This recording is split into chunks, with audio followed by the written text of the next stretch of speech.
Hello my dear friends, welcome back to Genic education. So हम discuss कर रहे हैं general English for BPSC 2020 exam. और last lecture में हमने फॉर्म्स ऑफ वर्ब स्टार्ट किया था, तो आज हम डिस्कस करेंगे फॉर्म्स ऑफ वर्ब पार्ट 2।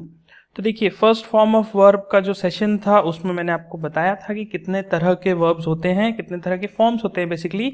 तो फर्स्ट फॉर्म होता है, सेकेंड फॉर्म होता है, देन थर्ड फॉर्म होता है, देन पार्टिसिपल फॉर्म होता है। ओके, पार्टिसिपल को हम कंटिन्यूअस भी बोलते हैं।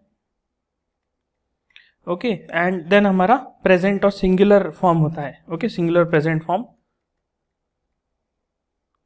सिंगुलर प्रेजेंट सिंपल, ये चीजें हमने डिस्कस करी थी। ओके, तो इसी चीज को हम और थोड़ा सा आगे बढ़ाते हैं, थोड़ा सा और डिटेल में देखते हैं, और फिर उसके बाद हम कुछ एक्सरसाइजेस देखेंगे। जैसा कि फर्स्ट सेशन में आपने देखा, हमने मोस्टली थ्योरी कवर किया, एक्सरसाइज जैसा कुछ भी नहीं किया। सो इस बार हम थोड़ा सा आगे बढ़ेंगे। तो देखिए, ये आपके सामने एक टेबल है। ओके, ये टेबल बेसिकली क्या शो कर रहा है, ये डिफरेंट फॉर्म्स ऑफ वर्ब यहाँ पे शो कर रहा है। तो अगर मैं इसको क्लियरली देखूं तो देखिए, ये टेबल दो तरीके से बटा हुआ है। सबसे पहला ये देखिए, regular verbs. Okay, regular verbs.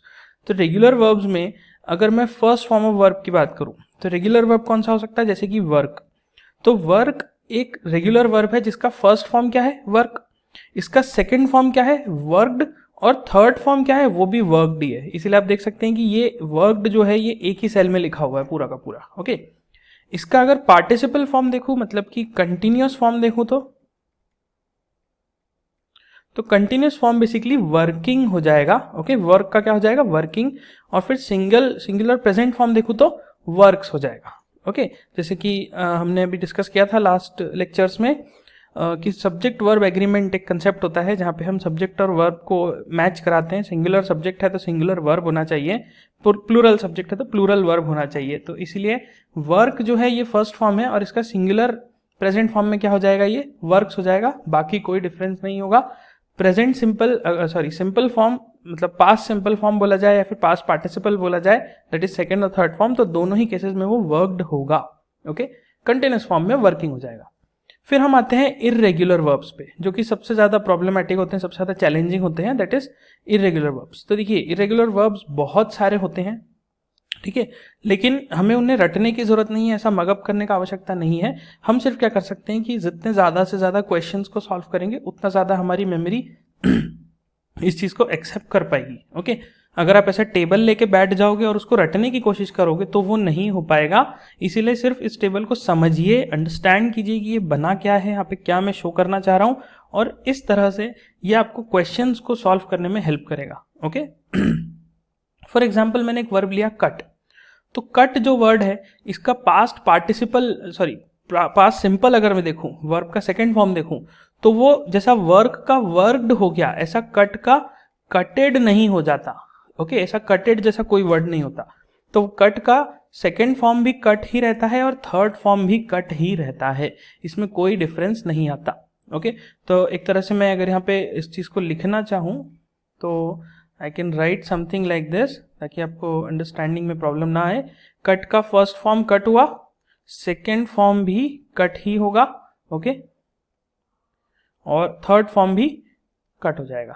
Okay, उसके बाद इसका कंटिन्यूअस फॉर्म क्या हो जाएगा, कटिंग। ओके, और सिंगुलर प्रेजेंट फॉर्म क्या हो जाएगा, कट्स। बस यही इसमें चेंज होगा।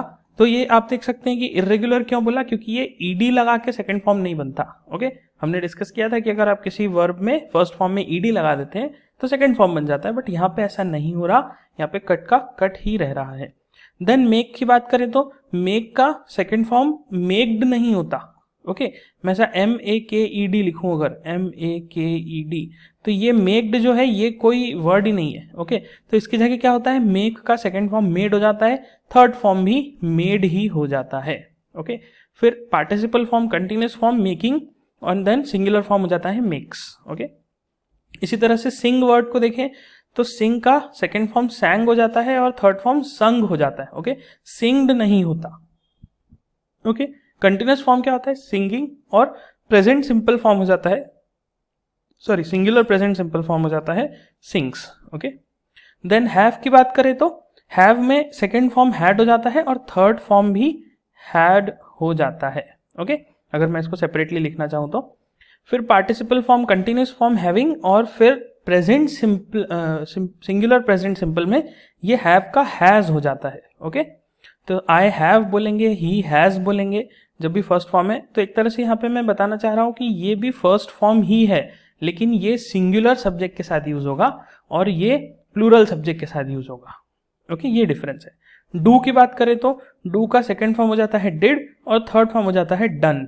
Okay, I have done this जैसा बोलते हैं, आपसे कोई पूछे कि have you done this, so you say yes I done this. Okay, फिर आपको बोले did you know this, okay yes I know this, ऐसा आप करके बोलते हैं।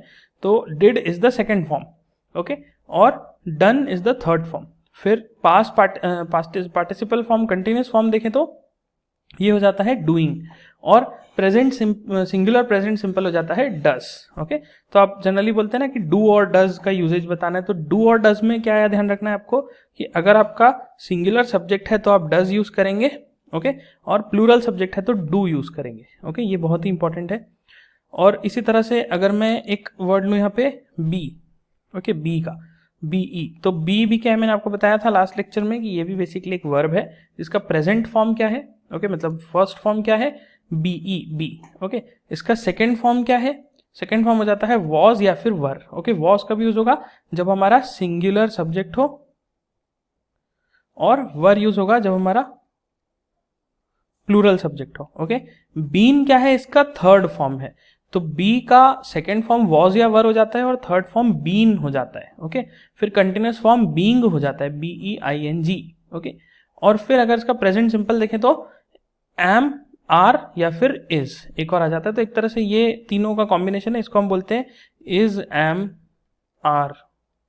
ओके, इज एम आर, ये तीन टर्म्स हैं जो कि सिंगुलर फॉर्म में यूज हो सकते हैं। ओके, मतलब कि अगर आपका वर्ब आपका सब्जेक्ट अगर सिंगुलर है प्रेजेंट फॉर्म में, प्रेजेंट टेंस की किसी सेंटेंस में, तो वहां पे इज एम आर यूज करेंगे। और अगर वो प्लूरल चले जाता है, ओके, प्लूरल भी नहीं, कुछ थोड़ा सा यहाँ पे एक डिफरेंस होता है, वो हम डेफिनेटली आगे डिस्कस करेंगे। तो इसका जो फर्स्ट फॉर्म है वो बी हो जाता है। ओके, तो this is the basic idea of verbs जो कि यहाँ पे हमें डिस्कस करना था। तो आई होप आपको क्लैरिटी अब बनी होगी। जो लास्ट सेशन में मैंने वर्ब्स के बारे में डिस्कस किया था, कुछ लोगों को शायद प्रॉब्लम आ रहा था ये समझने में कि ये बेसिकली बना कैसे है, या फिर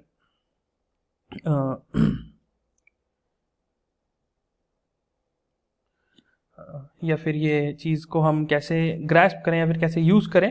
तो ये आपको मैंने एक फ्रेमवर्क दे दिया है। इस तरह से आप सभी तरह के वर्ब्स जो भी आप क्वेश्चन सॉल्व करते हैं उसमें जो भी आपको वर्ब्स दिखे, तो इस तरह के चार्ट को यूज़ करके आप वो सभी वर्ब्स को नोट डाउन कर सकते हैं। ओके, उसको ऐसा सीक्वेंस में अगर आप नोट डाउन करेंगे तो वो कोई काम नहीं आएगा, वो आपको बिल्कुल भी हेल्प नहीं करने वाला, आप सिर्फ और सिर्फ अपना टाइम वेस्ट करेंगे। सो इट्स बेटर कि एक प्रॉपर स्ट्रक्चर आपके पास अवेलेबल हो जिसको यूज़ करके आप अपना जो स्टडी का है, स्टडी के फ्रेमवर्क्स डेवलप कर सकें। ओके, सो आई होप ये कंसेप्ट क्लियर है। चलिए आगे बढ़ते हैं। तो अब हम आते हैं एक्सरसाइजेस पे। Now the most important thing is exercise. तो यहाँ पे हमें क्या करना है, यहाँ पे मैं आपको एक क्वेश्चन दूंगा। ओके, उस क्वेश्चन में कौन सा वर्ब आएगा ये आपको सोचना है, और मैं साथ में एक्सप्लेनेशन भी देता जाऊंगा कि कौन सा वर्ब आ रहा है तो क्यों आ रहा है। तो पहला सेंटेंस है we shall go as soon as you dash ready. Okay, तो यहाँ पे अगर हम देखें तो ऑप्शन क्या हो सकता है, पहला है are, is, will, shall. Okay, so we shall go, तो वी शैल गो मतलब ये बोल रहा है कि हम, ये फ्यूचर की बात कर रहा है कि हाँ हम चल सकते हैं, हम फ्यूचर में चल सकते हैं जितनी जल्दी तुम तैयार हो जाओ, you ready. Okay, as soon as you ready. तो देखिए यू इज लिखूंगा तो ये गलत हो जाएगा। ओके, क्यों, क्योंकि इज लिखना, आप सोच लीजिए जरा क्या होगा, सिंगुलर होगा या प्लूरल होगा, ये अब मैं डिफाइन नहीं करूंगा, ये मैंने बहुत बार बता दिया। तो ऑब्वियस सी बात है कि यू के साथ इज नहीं आ सकता, तो इसको तो हटा दिया अपन ने। ओके, फिर हमने क्या देखा कि ये फ्यूचर टेंस की बात कर रहा है। तो हमने एक डिस्कस किया था पहले कि अगर आपके सेंटेंस में पहले फ्यूचर टेंस आ रहा है तो इसके बाद जो आएगा वो प्रेजेंट सिंपल टेंस आएगा। Okay, present simple. पार्डन माई हैंडराइटिंग, थोड़ी सी गंदी हैंडराइटिंग है, but I hope you can understand the concept. तो यहाँ पर ये चीज़ हमें समझनी है कि अल्टीमेटली ये जो चीज़ मैंने लिखी है, ओके यहाँ पे मैंने क्या लिखा है कि ये वी शैल गो जो वर्ड है ये फ्यूचर टेंस में आ रहा है, और ये कब हो पाएगा, जब मैं एक दूसरी एक्टिविटी, एक प्रेजेंट की एक्टिविटी कंप्लीट होगी तब जाके ये फ्यूचर की एक्टिविटी शुरू होगी। तो इसीलिए विल तो आ ही नहीं सकता, शैल भी नहीं आ सकता, इसलिए करेक्ट आंसर होगा आर। ओके, तो we shall go as soon as you are ready. Okay, second देखते हैं, he dash me a month ago. Okay, then यहाँ पे क्या है, leave, then leaving, then will leave या फिर लेफ्ट। अब आप सोचिए जरा, ये क्या बोल रहा है, ही डैश मी अ मंथ अगो में अल्टीमेटली ये जो सेंटेंस है ये कब बोल रहा है, ये सेंटेंस प्रेजेंट में बोल रहा है, लेकिन ये जो कंटेक्स्ट है इस सेंटेंस का वो क्या है, वो पास्ट में है। मतलब ये पास्ट में कोई एक्टिविटी हुई थी उसके बारे में अभी आपको डिस्क्राइब कर रहा है। तो ऑब्वियसली बात है कि ये सेंटेंस कहाँ है, ये सेंटेंस बेसिकली पास्ट टेंस में है। ओके, पास्ट सिंपल, तो पास्ट सिंपल में है तो ऑब्वियसली बात है कि लीव तो फर्स्ट फॉर्म में आ ही नहीं सकता, आईएनजी फॉर्म में पार्टिसिपल का ये भी नहीं आ सकता, विल लीव तो फ्यूचर का हो जाएगा। तो ऑब्वियसली बात है करेक्ट आंसर क्या है, left. Okay, so he left me a month ago. अगला देखते हैं, चलिए, he dash in India when the war broke out. Okay, so serve, then was serving, then is serving या फिर विल बी सर्विंग। तो अब जरा ध्यान से सोचिए, ही dash in India when the war broke out. Okay, तो ये क्या बोलना चाह रहा है कि कोई चीज, कोई पर्सन सर्व कर रहा था इंडिया में when the war broke out, मतलब जिस समय वॉर ब्रोक आउट हुई थी। तो ब्रोक आउट बोला, इसका मतलब यहां से साफ समझ में आ रहा है कि वॉर पहले हुई थी, तो ये पास्ट की बात कर रहा है। इसका मतलब जिस समय ये एक्टिविटी हो रही थी, ओके, जिस समय एक्टिविटी हो रही थी उस समय वो इंडिया में सर्व कर रहा था। तो ये वॉर कहीं ए पॉइंट से शुरू हुआ था पास्ट में और बी पॉइंट पे खत्म हो गया था। तो इस दौरान वो पर्सन, अल्टीमेटली क्या कहना चाह रहा है कि इस दौरान वो पर्सन इंडिया में था, और इस दौरान वो पर्सन था मतलब हम यहाँ पे कंटिन्यूअस एक्टिविटी की बात कर रहे हैं, क्योंकि वो इस दौरान जो ये वॉर चल रहा था तब वो सर्व कर रहा था। तो इट मीन्स यहाँ पे कंटिन्यूस है तो आईएनजी तो आएगा ही सर्व के साथ। तो पहला ऑप्शन तो वैसे ही नलीफाई हो गया। उसके बाद अभी एक्शन हो कहा रहा था, ये पास्ट में हुआ था, तो पास्ट में हुआ था इसलिए इज सर्विंग तो आ ही नहीं सकता क्योंकि ये तो प्रेजेंट को बोल रहा है, और विल बी सर्विंग भी नहीं आ सकता क्योंकि वो तो फ्यूचर में हो जाएगा। तो इसीलिए करेक्ट आंसर क्या होगा, वॉज सर्विंग। ओके, चलिए अगला देखते हैं, although he was tired he dash smoking. So was going on, okay, is going on, goes on या फिर वेंट ऑन। तो अब यहाँ पे देखिए, ऑल्दो ही वॉज टायर्ड मतलब वो थक चुका था, ही वॉज ऑलरेडी टायर्ड, ठीक है, ही डैश स्मोकिंग।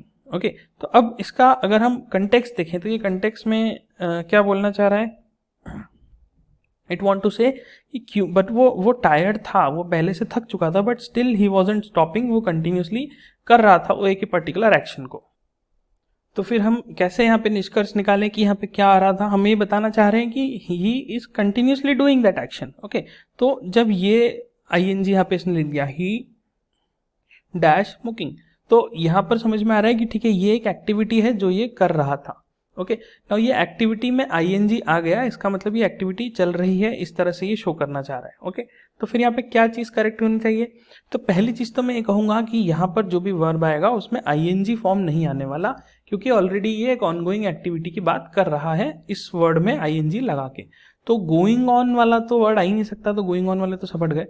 फिर बचा गोज ऑन या फिर वेंट ऑन। तो देखिए यहाँ पे ऑल्दो ही वॉज, तो ये वॉज की बात यहाँ पे आ गई है, तो पास्ट टेंस तो ऑलरेडी उसने शो कर दिया, तो इसीलिए गोज वेंट वर्ड जो है वो तो आ ही नहीं सकता क्योंकि ये वर्ब का सेकंड फॉर्म है, और ये सेकंड फॉर्म की जगह पे हमने ऑलरेडी वॉज यूज कर ही लिया है यहाँ पे, तो इसलिए वेंट ऑन तो गलत हो जाएगा।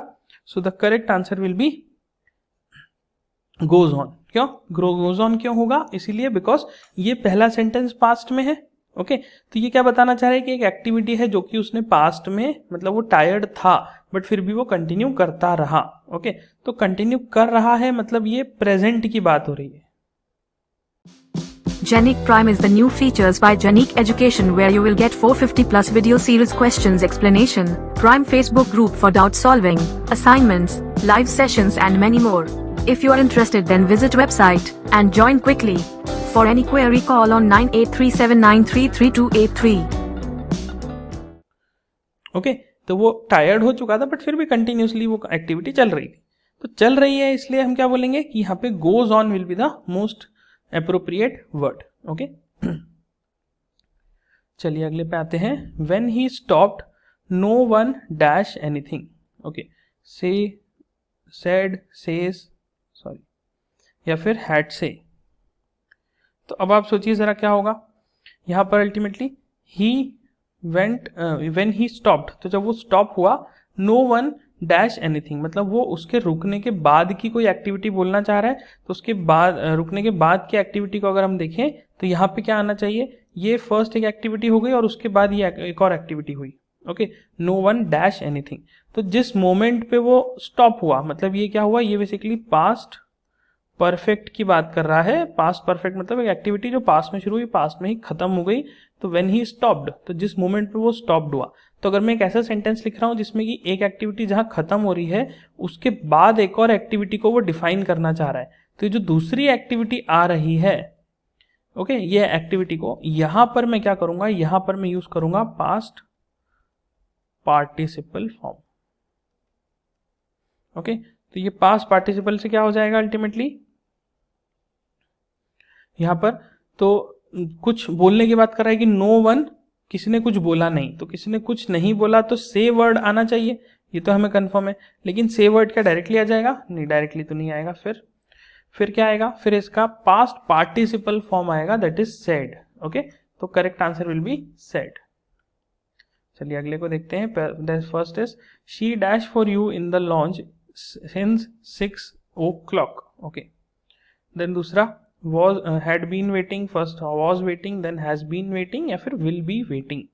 तो सोचते हैं जरा क्या इसका निष्कर्ष होना चाहिए। तो देखिए, she dash for you in the launch since 6 o'clock का मतलब क्या हुआ कि 6 बजे से ये एक्टिविटी चालू हो गई थी और ये चल रही है अभी तक, क्योंकि यहाँ पे इसके अलावा कुछ भी नहीं दिया हुआ। तो ये बोलना चाह रहा है कि 6 बजे ये एक्टिविटी चालू हुई और अभी तक चल रही है। ये बोल कब रहा है, ये प्रेजेंट सिचुएशन में बोल रहा है कि ये एक्टिविटी 6 बजे चालू हुई थी और अभी तक ऑनगोइंग है। और ऑनगोइंग होने की वजह से यहां पर सीधी बात है ये आएगा पास्ट परफेक्ट कंटिन्यूअस। ओके, अब ये ऐसा क्यों होता है, ये चीज़ डेफिनेट सी बात है कि हम सारी चीज़ें यहाँ पे कवर नहीं कर सकते, हमें एक लिमिटेड टाइम स्पैन में कोर्स को कंप्लीट करना है। तो डेफिनेटली फुल कोर्स में मैंने पूरी चीज़ें इंक्लूड करी है, बट अभी के लिए आप समझ लीजिए कि पास्ट परफेक्ट कंटिन्यूअस जो टेंस है उस पर्टिकुलर चीज़ में ये एक्टिविटी की बात करी जा रही है। तो she dash for you in the lounge since 6 o'clock, तो वेट हो रहा था। ओके ना, ये वेटिंग की जो एक्टिविटी कल कंटिन्यूसली चल रही थी, लेकिन ये पास्ट की बात हो रहा है क्योंकि पास्ट में ऐसा हो रहा था। ओके, तो इसलिए यहाँ पे आएगा हैड बीन वेटिंग। ओके, तो वेटिंग से आईएनजी क्लियर हो गया, हैड बीन से आपका पास्ट परफेक्ट हो गया। तो past perfect tense, past perfect continuous tense में ही आ गया हैड बीन वेटिंग। ओके, चलिए अगले क्वेश्चन पे आते हैं।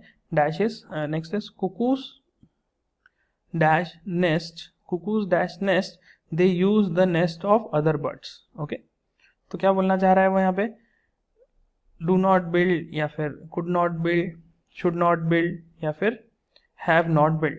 तो वो कहना चाह रहे हैं कि कुकूज डैश नॉट बिल्ड या फिर not build nest, they use the nest of other birds. तो कुकूज कैसी बर्ड है जो कि दूसरों का जो नेस्ट है उसको यूज करती है, खुद का नेस्ट नहीं बनाती। तो क्योंकि वो नहीं बनाती इसलिए ये प्रेजेंट की बात हो रही है एक्टिविटी की। ओके, कि ऐसा होता है, ऐसा तो नहीं है कि ये कुकूज ने अब ये काम करना छोड़ दिया है और अब वो खुद का नेस्ट बनाने लगी, ऐसा नहीं। प्रेजेंट में क्या हो रहा है कि ये ऐसा काम नहीं करती, ये एक रेगुलर एक्टिविटी हो गई एक तरह से। ओके, तो इसके लिए हम क्या देखेंगे कि अल्टीमेटली ये सेंटेंस प्रेजेंट सिंपल में है। तो प्रेजेंट सिंपल में है तो इसलिए उसके अकॉर्डिंगली जो भी वर्ब होगा वो आना चाहिए। तो बताइए जरा इन चारों में से कौन सा हमें प्रेजेंट सिंपल में दिखता है। तो clearly do not build is the most suitable answer. Okay, फिर आप बोलोगे अच्छा हैव भी तो प्रेजेंट में, बिल्कुल मान लिया मैंने। ओके, हैव प्रेजेंट में है, लेकिन आप पूरा ध्यान से देखिए यहाँ पे क्या लिखा है, डू नॉट बिल्ड।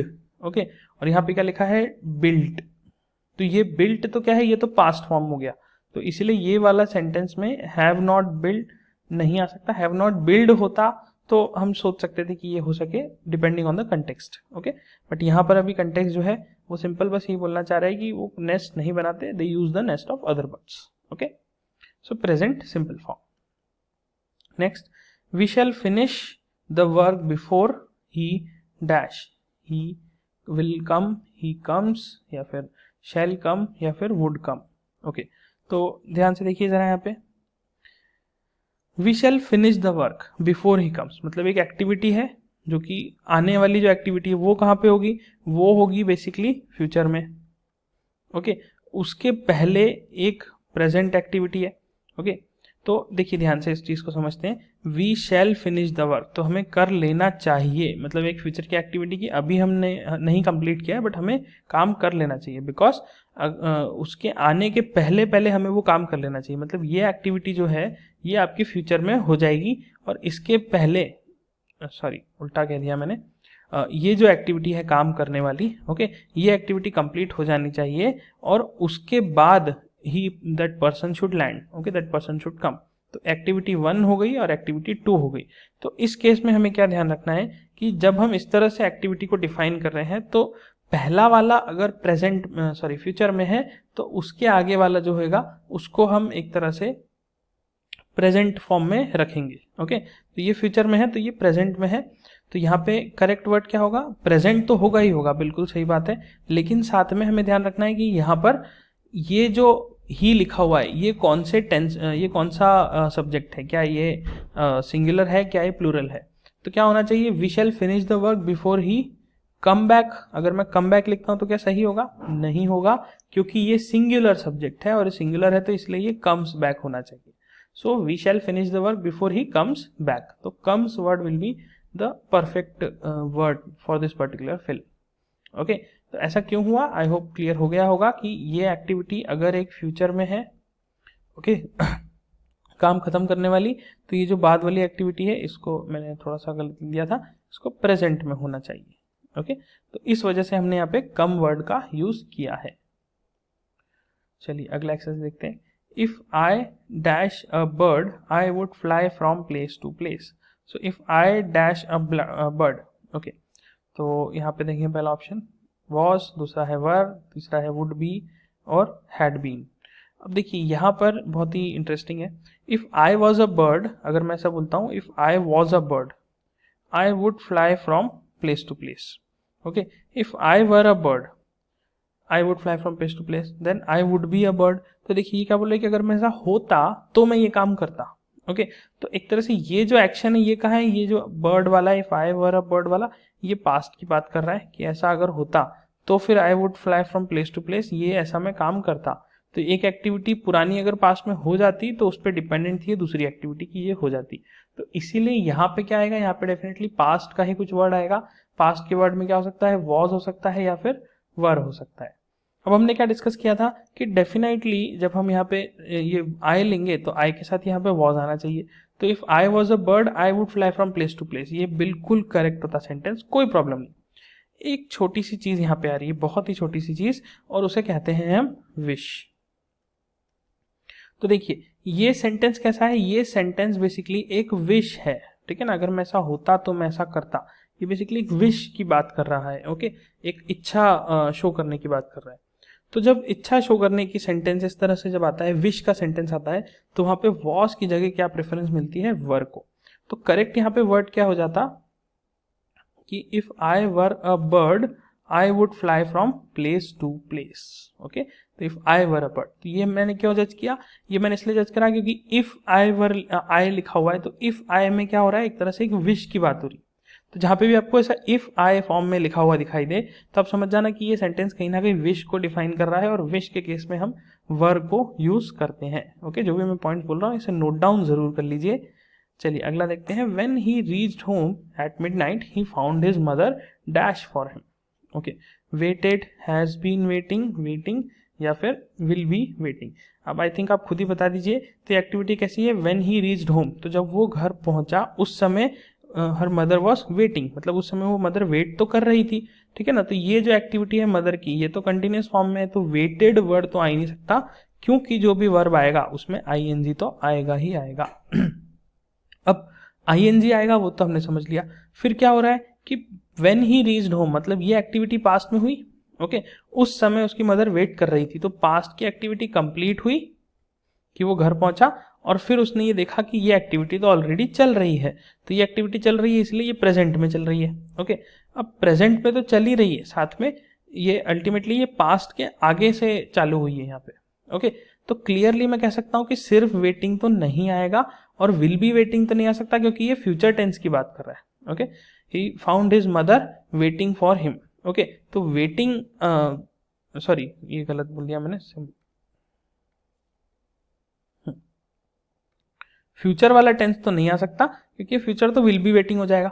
अब अगर यहाँ पे हम बात करें एक्टिविटी की, तो ये जो पास्ट एक्टिविटी है कौन सी, व्हेन ही रीच्ड होम, तो ये एक्टिविटी खत्म हो गई। ओके, पास्ट परफेक्ट में हो गई क्योंकि ये पर्सन घर पहुंच चुका है। Okay, reached home, he found that mother is waiting for him, तो ये जो प्रेजेंट सेंटेंस है, प्रेजेंट टेंस है, क्या ये खत्म हो गया है, क्या ये एक्टिविटी खत्म हो गई, क्या मदर ने वेट करना खत्म कर दिया है, नहीं किया, इसीलिए हम हैज बीन वेटिंग नहीं लगा सकते, क्योंकि हैज बीन वेटिंग किसको शो कर रहा है, present perfect continuous. Okay, present perfect continuous. अब प्रेजेंट परफेक्ट कंटिन्यूअस में क्या हो गया कि ये एक्टिविटी आगे जाके खत्म हो चुकी है, तब हम इसकी बात कर रहे हैं, लेकिन जिस टाइम फ्रेम की बात कर रहे हैं उस समय ये चल रही थी। तो क्या उसने जब देखा कि घर पहुंच के मदर वेट कर रही हैं, तो क्या ये एक्टिविटी खत्म हो गई थी, नहीं, वो एक्टिविटी तब भी चल रही थी, इसलिए परफेक्ट तो वर्ड नहीं आ सकता, ये परफेक्ट तो नहीं आएगा। कंटिन्यूअस है क्या, हाँ बिल्कुल, एक्टिविटी चल रही है कंटिन्यूअस। ओके, प्रेजेंट में अभी खत्म नहीं हुई है, इसलिए हम क्या करेंगे, यहाँ पे हैज बीन वेटिंग का यूज नहीं कर सकते, तो करेक्ट वर्ड होगा waiting. Okay, when he reached home at midnight he found his mother waiting for him. Okay okay, so I hope आपको क्लियर हुआ होगा कंसेप्ट जो हम यहाँ पे डिस्कस करना चाहते थे। This is the second lecture of form of the verb, और फिर हम आगे इसमें और लेक्चर भी कंटिन्यू कर लेंगे डिपेंडिंग ऑन द विश। अगर आपको लगता है कि नहीं इसमें और आपको सेशंस की ज़रूरत है तो डेफिनेटली कमेंट बॉक्स में बताइए मुझे, हम और इसे आगे बढ़ाएंगे, और else will be moving to the next topic. Okay, so thank you for watching.